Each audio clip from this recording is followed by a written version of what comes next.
Now, joining us on the show, as usual, is Dr. Japhet Olugbogi.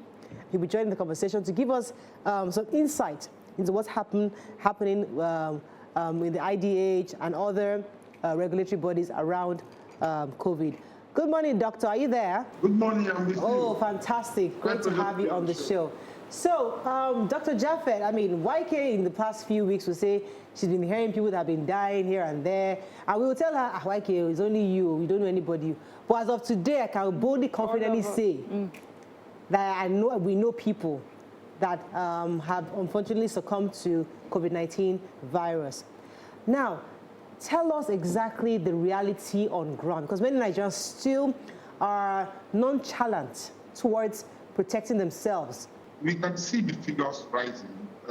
All the noise, all the information we have been hearing on social media, on TV, and all around, they are all true. In fact, the situation is worse than we are even perceiving in the society. The reason being that all those figures we see every night from NCDC are just a picture of those who actually get tested. There are several people out there, even far more than ×2 of the figure that we see, who actually don't bother to get tested, who treat malaria, who they just have symptoms of flu and get treated. So there's a whole lot of problem now in the society due to COVID-19. Dr. Olugbogi, let's not create panic out there. Malaria is still very common, popular illness amongst us, And when we say if you have the symptoms, you are most likely COVID, most people will just assume and start to panic, and we don't want people responding to panic and going, crowding the test centers. You need to be very clear. I had a relative last week who thought she had COVID. I tried to convince her that it was mere malaria, stay home and, see if the symptoms change for worse, but she would not listen. She went, to a crowded test center and got a negative test result before she calmed down. So how do we, can you specify what exactly you must have before you are sure and you need to go for that testing? Yes, I did say earlier on that the symptoms of COVID-19 would persist even after you have finished taking anti-malaria drugs. So when you take anti-malaria drugs and you still have those symptoms, they are not going down at all, you have COVID-19 on top of you otherwise. Okay. People can hear you and listen to you right now, and they are maybe on the first or second stage, or maybe they only have the coughing, the initial symptoms they are showing, and they got a test and shows that they are positive. They can't go to isolation centers because they've not gotten to that chronic stage. Therefore, they're asking, what can I do? Who can I call to know what to do to maintain myself in the house right now?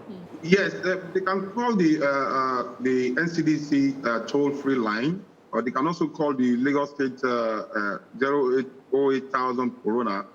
People from the other end would advise them on, as to what to do.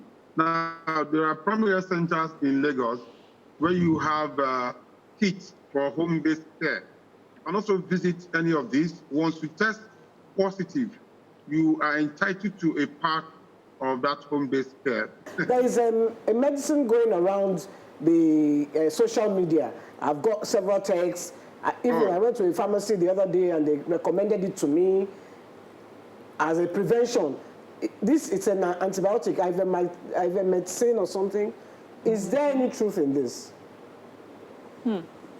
Well, I was hoping you would never ask that question because I don't want people to take whatever I want to say out of context. Ivermectin is an anti-parasite, an antiviral drug, and it actually works well in preventing having some form of stoppage to the action of the viral effects of COVID-19. Now, we have been using ivermectin before. In Nigeria, we use it for a lot of parasitic infections in Nigeria. So yes, it has some form of effect on COVID-19. But then again, it is not a total cure for COVID-19. I even feel, beyond that, you have asked us to go and register NIN. The least you could do is make the process of registering should be such that people should learn from it. Yes. Exactly. So somebody was saying, put these tables out, put these points out on in the open field where NIA officials are there and people are there are marks on the floor saying how you stay on social distance before you go before I attended to. So the point is that government must show that example in their various organizations so that people can learn from. Yes, why should government give any a 30-day ultimatum in the pandemic? That one, the government is not even talking to you. But on the side of, let me just explain something about government and these sanctions. The people that are not complying, those people who are selling on the road, how much do you want to find them? How much do they have? All of them will be in jail. Like your jails, you want them to go and catch COVID in jail? Jails. You can't. So we have to, that's why I say information. I will never stop saying it on this thing.